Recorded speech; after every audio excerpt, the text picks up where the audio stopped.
Okay, I've got over here a 2013 Ford Explorer, and I need to replace the CV axle on this thing, so let's get it in the shop. 2013 Explorer, 198,000 miles, almost 200,000. Let's go ahead and get it in the shop.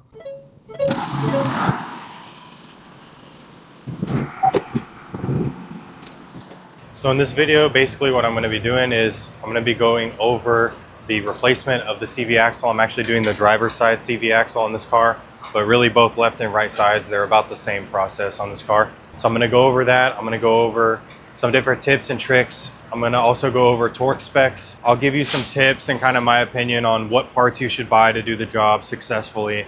Let me go ahead and get this car up on the lift. We'll raise it up. I'll show you why it needs an axle, and then we'll kind of just go over everything, and I'll do everything step by step so you guys can see the whole process. So let's get it in the air. All right, so the vehicle is up on the lift, so let's come underneath and I will show you what we have going on here. So first of all, let's check out this passenger side CV axle. As you notice, it's pretty dry. There's no grease leaking out of this boot. And then come over to the inner boot, if I can get to where it is.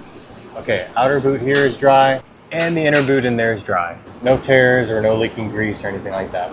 Now, if we come over here, we come to the driver's side, it's a whole nother story here. Because what we have is this boot is torn wide open. You can see it better from here. Boot's torn wide open. We've got grease that's gotten all over the tie rods, all over the strut, all over the wheel. There's just grease everywhere, right? And we can see all the way to the little spider inside and everything else. So that's why we're going to be replacing this axle. It's actually not clicking or making noise at the moment. A lot of times with a bad CV axle, when you turn the wheel left to right, or you're making really sharp turns, you might hear a kind of a clicking sound. We're not quite there yet, but we want to go ahead and replace this axle before it gets to that point. Okay, now the first step in replacing this axle is going to be obviously removing the wheel. So we're going to take a 19mm socket and we're going to get this wheel off.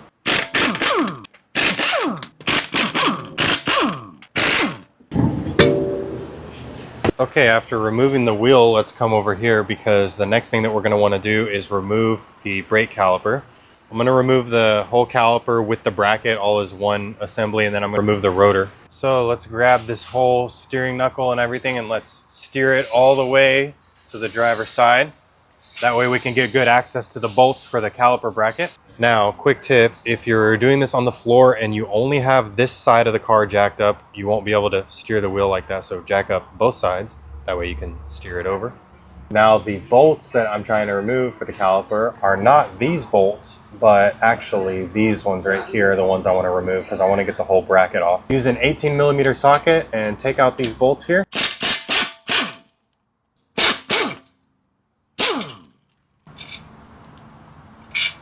So now have yourself a brake caliper bracket hanger or a coat hanger or some kind of bungee strap or something. Have one of those handy. That way you can pull off this caliper bracket and try to make sure the pads don't fall out. Now we're just going to hook this through and hang it on the strut like that. You don't want to just let it hang down on the brake line because you could damage the brake line. So always suspend it like so. And I might actually suspend it a little bit higher. Just kind of keep it out of the way like that. That'll be okay. So you see now this is way up out of the way, so it's not going to be getting in the way of the rest of the stuff that I'm going to be doing here. Okay, let's go ahead and take the rotor off. So you'll need a T40 socket to remove this bolt right here.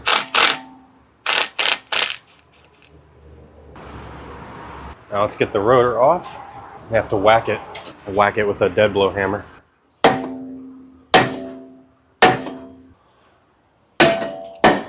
Yeah, I probably should have put a lug nut like this to keep the rotor from falling off, but it's all good. Now to loosen this nut for the axle shaft, you will need a 32mm axle nut socket like this. Now if you're doing this at home without any air tools, what you'll have to do is take the wheel here. You'll have to pop out the center cap and put the wheel back on, lower the car to the ground. That way, when you put a socket here and you start loosening it, it's not going to spin the whole hub and everything. So for the sake of this video, we'll go from the back side, pop out that center cap. Next, get the wheel reinstalled and just tighten a couple of the lug nuts down just to keep the wheel from falling off. So once the vehicle is back on the ground and the wheel is making contact with the ground, then you'll be able to take your 32mm socket with a long ratchet or breaker bar, and you'll be able to stick it in there and get that axle nut loosened up pretty tight.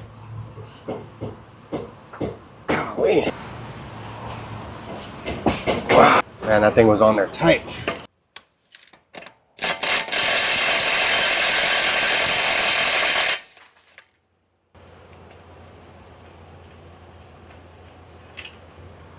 Okay, here's the nut.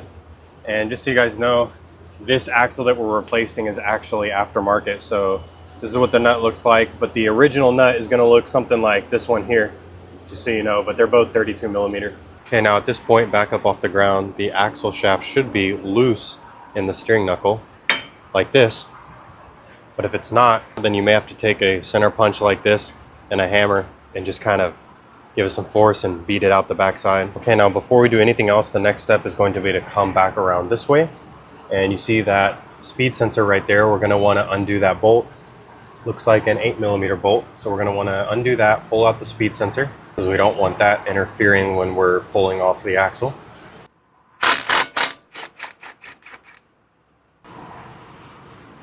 Get this bolt out, pull out the speed sensor carefully. And we're gonna set this little guy to the side. Let me go ahead and pull this out of the way here of the strut. I'm gonna remove this wiring harness, and I can just kind of let it hang there. It's not gonna get messed up.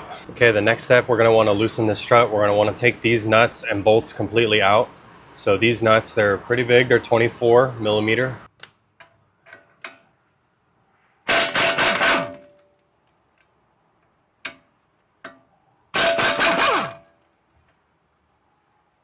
Tap these out. Now you see on these bolts, the threads do not go all the way to the tip. So if you hit this with a hammer, you know, within reason, you're not gonna mess them up. But you will need to hit these to get them out. And I'll show you why in just a minute once I remove them.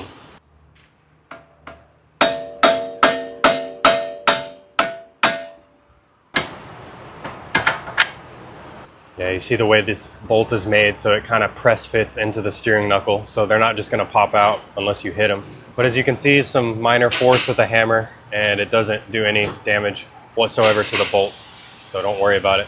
Now, if you're really beating on it really bad and you mushroom this out too bad, then you might have an issue, but I've never had that happen.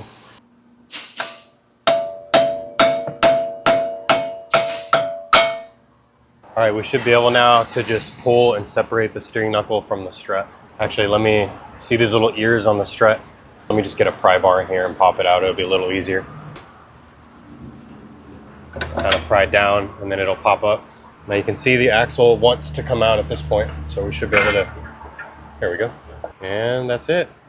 Now all we gotta do is pry it out of the transmission and it'll pop right out. Okay, now this axle here, in order to pop it out of the transmission, what you're gonna wanna do is take a long pry bar, wedge it right there, and just give it a good pop, and you should be able to pop it out. Now using a pry bar like this is probably not gonna cut it, so you're gonna want something a little bigger. Something like this is going to be more what you're gonna wanna use. This is a 36-inch pry bar, and it's pretty thick. That way it doesn't, you know, the smaller pry bars, when you try to pry on something like this, they flex too much and you're really not gonna get the leverage. So 36-inch, something thick, and you'll be able to pop it out. Okay, I'm gonna come under here with the pry bar and let's see what we can do here to pop this thing out. Oh, I need a drain pan. Pull this thing straight out now because it's broken free already. Might need one more pry here to get this thing off. Forgot to mention as well, you're gonna be losing some tranny fluid, so make sure you put down a drain pan or something to catch that fluid.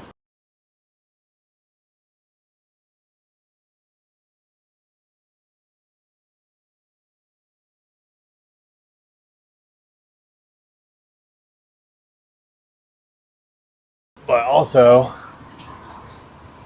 see, the axle has started to come out, but it's kind of stuck. I usually have this problem with aftermarket axles. Sometimes that locking ring gets a little stuck. All right, so once it's kind of popped out, then if it gets stuck like this and it doesn't just come straight out, what you're gonna wanna do is kind of pop it back in partially, sort of rotate it, try to pull it out. You're gonna have to sort of play with it a little bit, rotate it a little bit. Put my pry bar back here. Pop it back out again. Okay. Let's see if it'll pull out now. No?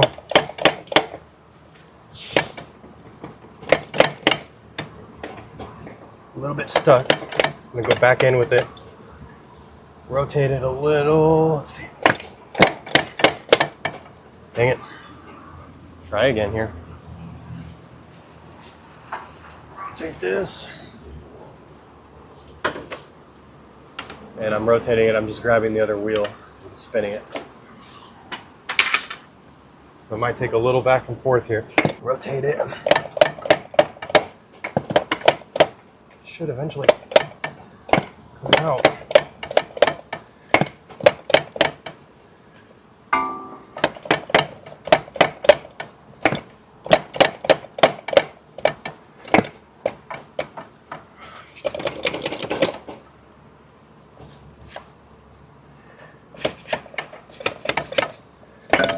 There we go. Kind of a pain, but it'll come out eventually. All right, once you get that thing popped out, then the axle just comes out nice and easy. So we've got it right here. So let's go lay this on the table. Let's compare it side by side with the new one that we're gonna put in, and I'm gonna show you guys a couple things. Okay, so I've got the two axles here on the table. That's obviously the old one that we just took off, and this is the brand new axle from Ford that we're gonna be installing. I'm gonna show you guys a couple of differences between these axles and why I prefer OEM axles over aftermarket. Now, reason number one, the reason this axle was so difficult to remove, this is the locking ring over here that when you apply force to it, it kind of presses in and it allows you to slide it into the transmission. And by the same token, when you apply force the other way to remove it, it's also supposed to kind of depress in and allow you to pull it out. However, you see how loose this thing is? This thing's got a lot of play in it. Very loose. That's why it was so difficult to remove, because it was kind of hanging up on the transmission. If you compare that with the one from Ford, it's much less noticeable of an amount of play. This thing is it's built to a lot tighter tolerance. So whereas this one tends to get stuck on you, the original axle from Ford, one day if you ever have to remove this, then you shouldn't have to fight it so hard like I did to get that other one out. Another thing that's good about the Ford axle, if you notice that right up here on the front, it's got this little stainless steel washer here. So that's nice, especially if you live in, the Rust Belt or somewhere where you're prone to get a lot of rust on your steering knuckle, because this kind of helps keep the axle from rusting to the hub. That way, if you have to go to remove it one day, it'll be a lot easier. You see the aftermarket one does not come with that. Here in Texas, it's not such a big deal, but in certain places, this might be a big benefit to you. Now, the final and the main reason why I actually prefer OEM axles over aftermarket is because they're built to a lot tighter tolerances than the aftermarket. So for example, and I know this one is used, okay, I understand that. It's been in the car for, this was actually installed about 3 years ago. However, here, let me show you this side because the boot's intact.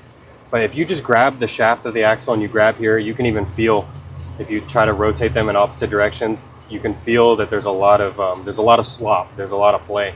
Versus if you compare it to the one from Ford, there's nothing, no play whatsoever. Pretty much every make and model OEM axles are built to a lot tighter tolerances than aftermarket. So I've had a lot of vehicles, different makes and models with aftermarket axles. They exhibit, a vibration, or they start making noise after a year or two, or, while you're accelerating, getting faster down the road, the car starts shaking, all kinds of different things like that. So we've had a lot of issues with aftermarket, but with OEM, you pretty much avoid all those problems. They're just built much better. Now, the reason a lot of people choose aftermarket over OEM is the price. But let me tell you something about Ford axles. They're actually very affordable. This aftermarket, you're gonna pay, you go to AutoZone or O'Reilly or somewhere like that, you're gonna pay probably $130 to $150, $160, something like that for an aftermarket axle like this. This axle from Ford, brand new from the dealership, it had a list price of $209, so it's actually pretty affordable. There's some makes and models where you'll spend $800 or $1,000 on an axle, but with most Ford vehicles, they're pretty affordable. So I would definitely check with your local Ford dealer or your local Ford parts supplier. And hey, I mean, for an extra 50 or 60 bucks, to me, it's worth it to put OEM, but that's just my opinion. Plus, I mean, look at this thing here. I mean, after only 3 years, the boot rips open. I mean, that's just poor quality, guys. There's nothing else wrong with the car that should cause that boot to tear like that. So with this axle from Ford, it ought to last for a long time. And one last thing, let's say that you're replacing your axle and the axle you're replacing is original. And the only reason you're replacing it is because the boot's torn. A lot of people will say, well, why don't you just buy a boot kit and replace the boots? Well, there's a couple reasons for that. Number one, I don't know how long it's been torn open like that. I don't know if any water's gotten in there and ruined the bearings and the gears inside there. I just don't know. If you start getting water intruding in there, you'll start doing some damage to the spider and to the components inside there. So that's one reason. And another reason is because, I mean, basically to do a boot kit on one of these axles, by the time you pay labor and all that, I mean, you're still gonna have to pull the axle out anyway. You need to pull the axle out, put it on a vise or on a bench, take the clamps off, disassemble the whole thing, put new grease, new boots, put it all back together. And I mean, by the time you do that, I mean, you might as well just put a brand new axle and be done with it. I mean, for a couple $100, it's really not that bad. I mean, if this axle was $1,000 or something, I mean, I would understand, you know, trying to put boots on it to save the axle. But I mean, for $200, guys, just buy a new axle, pop it in and be done with it. Okay, I'm gonna get the new axle in. And another just word of caution, this seal right here, when you remove the old axle, you're really going to want to pop it out as straight as possible. And when you install the new axle, try to get it as straight as possible, because you don't want to gouge up or damage the seal in any way. Then you'll have a transmission fluid leak, which if the seal is damaged, now would be the time to replace it. But there shouldn't be anything wrong with this one, so we're just going to go back together with it. So let's get the shaft in there. Kind of rotate it back and forth a little bit, and you'll feel it once it seats in. So let's kind of right there, and then just kind of press in on the axle and get it to pop all the way in, and that's it. And you see with that locking ring how much easier it was to install it than the other one. And with the new axle installed, now is the time to get all that transmission fluid and all that greasy oily mess cleaned up. So we're going to do that real quick. Okay, so I've gotten all that back there wiped down. I got the sway bar wiped down, control arm, I've got it wiped down because there's a bunch of grease all over there, as well as the outer tie rod here. I've got that. Can't really see it. Sorry, the lighting's kind of bad here, but anyway, I got that wiped down too. So try to get all the old grease off, because it looks kind of crappy if you leave it on. Now this strut here, actually I need to replace it for different reasons that I won't get into in this video, but I'm going to go ahead and do that, and then I'll come back and finish up this axle. Okay, as you can see, I'm done with that. So let's get the axle reinstalled back in here into the steering knuckle. Get the axle reinstalled. So we're gonna kind of get the bolts reinstalled into the steering knuckle here for the strut. Move the caliper out of the way here. Get the next one in. On these, I'd give them a good tap with the hammer to try to get them in there. And there we go. Okay, now let's get our two 24mm nuts reinstalled here. Now, I will post torque specs in the description for the strut bolts, but I always just hit them with an impact. You're not going to do any harm that way.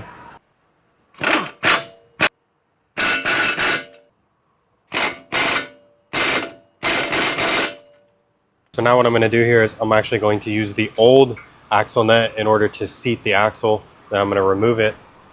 Then I'm going to take the new nut here. Now, if you'll notice the new nut, it's got this locking chemical, like this Loctite, that's inside the nut. And basically, these nuts are supposed to be one-time use.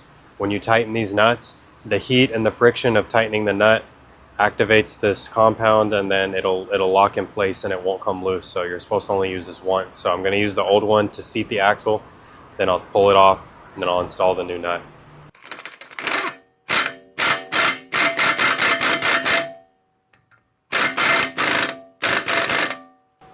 I'm going to pull it off.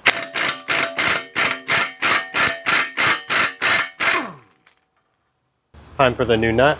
Now this thing gets torqued to 258 foot-pounds, which is quite a lot. Ford vehicles, for some reason, they tend to have a very high torque rating on the axle nut. So what I'm going to do is I'm going to run this down till it's snug, then we'll get it torqued. Now my torque wrench here only goes up to 250 foot-pounds, so that's about close enough, I think, to 258. So I'm gonna set this thing all the way to the max, and then we'll torque it down. Here we go. There we go. It's pretty good right there. See, a lot of times this is what I do. I brace a pry bar against the lift so I can actually tighten the axle nut without having to put the wheel back on and lower it down to the ground. So it's just the perks of having a lift, I guess. Okay, now the rest of this is pretty straightforward. I'm gonna get the brake rotor back on. Obviously lining up my hole here. Make sure my rotor is all the way up there on the hub. Now this little screw, it doesn't have to be very tight. All this does is it holds the rotor in place while you get the brake caliper and stuff back on. That's all it does. Okay, gonna get the brake caliper and bracket back on. Make sure that your pads are in place. Sometimes if you have it like this, the pads can fall out. I'm gonna get my two 18mm bolts, it started. Okay, I'm gonna get these two 18s tightened up here. All right, now before we go too crazy here, let's not forget to get our speed sensor back in. Get this little guy right in there. Our little 8mm bolt here. And don't tighten this thing too much or you'll snap it off in the steering knuckle. We can get our wiring harness back in place on the strut here. All right, we're about to wrap this up. Let's just get the wheel and tire back on. Let me get that center cap back on. Okay, now back on the ground, the wheel is gonna get torqued to 100 foot-pounds of torque.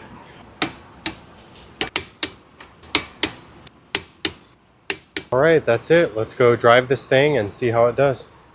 All right, guys, I just got back from driving this thing and we're in really good shape. Everything's great. I've double checked everything and this car is about to get washed and it's about to be given back to the customer. So thank you once again for watching. If you have any questions, leave them in the comments and I will try to answer them. So thanks again for watching and I'll see you next time.